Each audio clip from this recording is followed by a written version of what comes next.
have this very important rule that every sensei needs a sensei.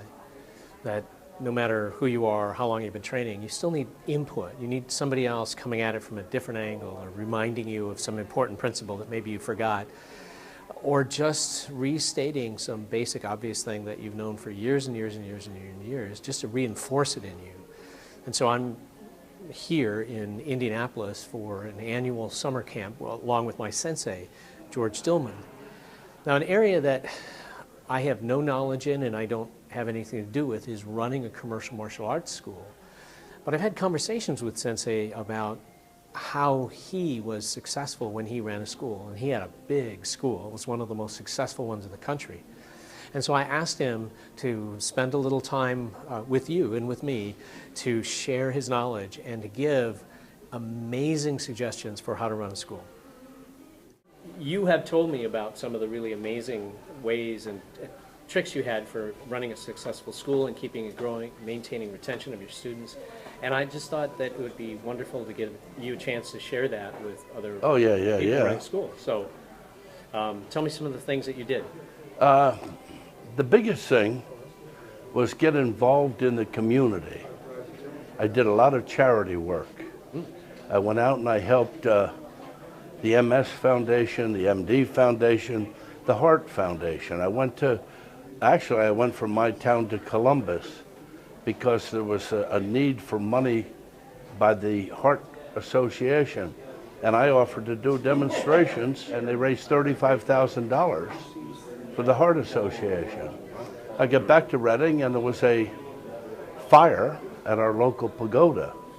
They had no funds. They were screaming for funds.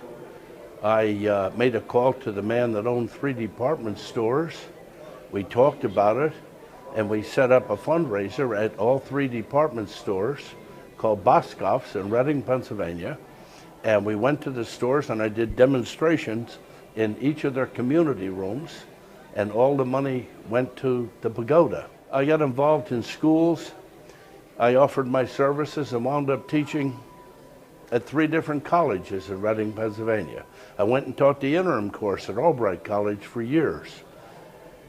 The people got physical education credit for taking my class. I taught at the Penn State Extension. I taught at Alvernia College. Then they set up a police program where they were training police at Alvernia College. They had a criminal justice course. I was their self-defense teacher. So I just got involved, but then ran back to my karate school and did it. And anytime you get publicity, you know, Wally J., Professor Wally J. Said to me one time, he said, "You got to brag about yourself." And he said, actually Jack LaLanne told him that. Wally was a humble, and Jack LaLanne was a friend of his, and Jack LaLanne said, "Wally, when you go out there, tell them how good you are. Tell them that your judo team did this and that in the Olympics. Tell them that you trained people for these Pan Am Games." Wally said, "Well, that's years ago." "Wally," he said, "you got to tell them how good you are." He said, "Because your enemies won't." That's true. He says, "You got to tell them how good you are." He said, Wally said, "It's like bragging." "No," he said, "you're confessing." And then Muhammad Ali adopted almost the same theory. In fact, he had a thing on the computer the other day. He said, "I told him how good I was before I was good." Well, I remember a story you told me once about Ali. It was before a fight. I think you said Madison Square Garden, and the two of you were looking at the line going in the door. And he said something to you about all the people who were paying to come see the fight. Yes, and remember that? Yes, and he also said, "There's many people paying to see me lose, but you know what? They're all paying." They're all paying. Yeah. That were his exact words. Yeah. He said, "I know they hate me. I know some of them love me, but I also know they're all paying." As we get going with the karate school, people don't know enough today to have sales aids, sales aid. And I would have books I didn't have books out at the time, but I was featured in several books. I was in magazines, Black Belt, Karate Illustrated, Official Karate, Tommy K's Book of Karate, and I always had one or two of them conveniently on my desk. And I conveniently, by accident, had paper clips on the pages that I was on. I'm talking to you, a new student, and the question would come up. If it didn't, I brought it up. Why should you join this school? And I said, this is why. I said, we're known around the world. And I said, we're a very good school. I said, I never talk bad about other schools. We don't know what they're teaching. People come in and say, what about so-and-so school? I'd say, I'm going to be honest here. I do not know what they're teaching. I've never been there. I know him personally. Seems like a nice guy. I don't know how well his classes are. I do know our classes are professionally run. Come and watch one. And our training is the best. I always said, I'm X amount of years old. I still say it, only I'm older. I'm X amount of years old, and there's nothing better out there, or I would be doing it. And then you personally know my path. Every time somebody came along, like Hohan Soken, I went. Izio Shimabuku, I went. Seiyu Oyata, I went. And I was right there in the front row to learn. And I always told people that, and I said, there's nothing any better that I know of, or I would be doing it. This is the school to join. Oh, I signed them up every time. I maintained over 450 students at a time when schools had a hard time getting 20. And my school was packed. In fact, I had them so full that several times I had to give beginners lessons in the locker room, and even once or twice in the bathroom. We had a big bathroom, and people joined. They said, well, we had hoped to start tonight. I said, well, you come back next week, I'll have a place for you. But tonight I'm going to see that somebody teaches you the basics in the locker room or the bathroom. And they went right in the bathroom, closed the door, and taught you how to stand, how to make a fist, how to do what you're going to do. Now you have the students. Now I happen to have been in the military for 12 years. In the military, you needed a lesson plan. You had to pre-plan what you were going to teach. In the martial arts, what I saw is everybody just kept running their class the same. They just ran their class, ran their class, ran their class. And when I was going through that early on, I saw boredom. Boredom. They want stuff fed to them fast. So, every 3 months at my own school, there was a seminar. Every 3 months, and they knew it. And it would be weapons. Only did it once every 3 months. Saturday, I'm going to teach everybody how to use the bow stick, regardless of rank. Beginners that just walked in, come in, you learn how to use the stick.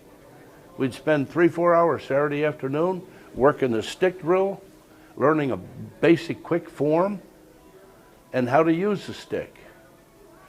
That also at the same time gave me more weapons competitors at any tournament than anybody else had had. Because I had white belt, green belts, everybody doing bows. Then I had them doing nunchucks. But every 3 months, then I would have a breaking seminar. 3 months away. Students get in their mind, oh, I can't quit, I want that breaking seminar. I can't quit, I want that kata seminar. I can't quit, I want that free fighting seminar. I can't quit. After New Year's, I used to have a prominent instructor come in and teach. I had Danny Pye always come in, and several others. Actually, in Washington, D.C., one time it was Bruce Lee. And I would say, hey, my teacher is coming January the 20th. Give him enough time. That brought him back from the holidays. Got him back in. I said, remember, you got to look good. That's my teacher coming. And they would all buff up and come in, and I'd have a full house. And it got them back in. I changed the curriculum in my school every month. We did the basic drill. We did the basic punches, kicks, everything else. But when it came to pairing off, and doing forms. Every month I had a different game plan. We did the weapons, we did ground fighting, we did freestyle fighting for a month, and then we did kata and how to do it properly and at a tournament and how to present yourself. That was worked into the lesson. Then we did other weapons. We always changed every month. And every month, first of the month, we went to a new, we still did the same basic workout. Right. We still did our knuckle push-ups and our punches and kicks. But when we paired off and worked, we worked on something totally different. And it just kept the people coming. Just kept the people involved. And I had lost less students than anybody in the whole United States. Black Belt Magazine, in their Karate Illustrated, I think it was, did a 10-page feature story on my ability to keep students and retain them. Wow. But I got the idea out of the military. In the military, the largest unit that somebody controls, do you know what it is? It's a squad, 11 people. Wow. That's it. Every squad has a squad leader. He has 11 people down that line. Then you have a company commander, but he only has 4 squads. He's over 4 squad leaders. Right. Then you have a battalion commander. He's over 4 companies, and you have 4 company leaders. The largest unit controlled is a squad. I set my ranks up when they lined up at the karate school. We all lined up by black belt, brown belt, green belt, like everybody else. But I made them, I didn't call them squads, it didn't sound military, but they were in charge of their row. And they also, when new people joined, I had brown belts assigned, and usually brown belt on down. I'd say, you want to make your black belt, right? And they go, yes. I said, well, your job is to personally look after that new person that just joined. I said, we all look after him, we all train. But you're to see that he gets good at it. That's your job. And he said, okay. And I said, if he misses class, you're to call him. And that's what happened. You're at home, you miss class. Now, a lot of times you would miss. In fact, the people got so responsive to that, they used to report to him or me and say, I have a dentist appointment. I actually couldn't get out of it. I missed Tuesday, but I'll be there Thursday. And then that kept him from getting a phone call. But a lot of times when you got the phone call, you felt liked. You felt like part. Somebody cared that you were in that class. Today, and even then, I've seen other schools. In fact, it was happening to my school. That's why I did that. You join the school, you're alone back there. You think everybody knows more than you know. Everybody's good at this but me. And you fade away. And if you miss more than 2 classes or 3 classes, you're not coming back. Right. You come up with excuses. Oh. Then we come up with, the martial artists come up with contracts. That'll keep them in. That wasn't the answer. That did get you some more money. The average person that quits thinks he's coming back, or says he is, but he's not. He pays 2 more months' dues. That's what the instructors were worried about, that 2 more months, but he's not coming back. When he gets a phone call from Chris Thomas, who says, hey, you know, in class last night, I didn't have a weapons partner. Oh, geez, I'm sorry. You know, I had to go with the wife. He gives you an excuse, and you know it might or not be a good excuse, but he comes to the next class, and then you got him hooked. Somebody cared. Somebody cared about him. One man in Texas, Amarillo, Texas, said, followed some of my ideas. I was going down for a seminar. He said, I'm going to have an audience.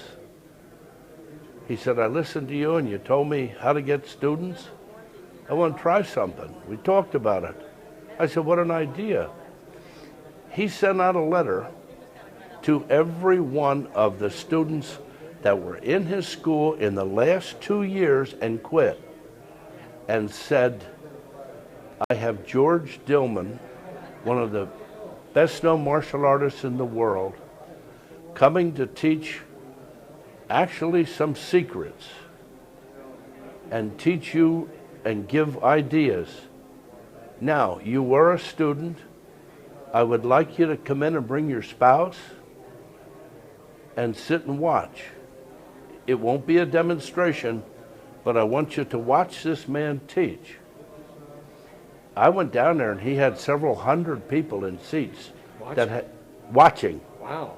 Yes, and I talked to him about, he said, to be honest, I didn't charge them. I just wanted them in that door. And after I was finished, he said to me, I don't know if I owe you any more money, but he said 35 students rejoined that night. That night. Wow. That night, he called me and kept me posted because some of the others come in one by one, and he wound up getting 40 or 50 students to return to the dojo. Well, thank you very much. I mean, this is a tremendous information, and it's really missing in a lot of instructors' lives. Oh, I think this ought to go out to every instructor that has a karate school, and they ought to watch it. It'll do nothing but get them students. Here's the thing that we've learned,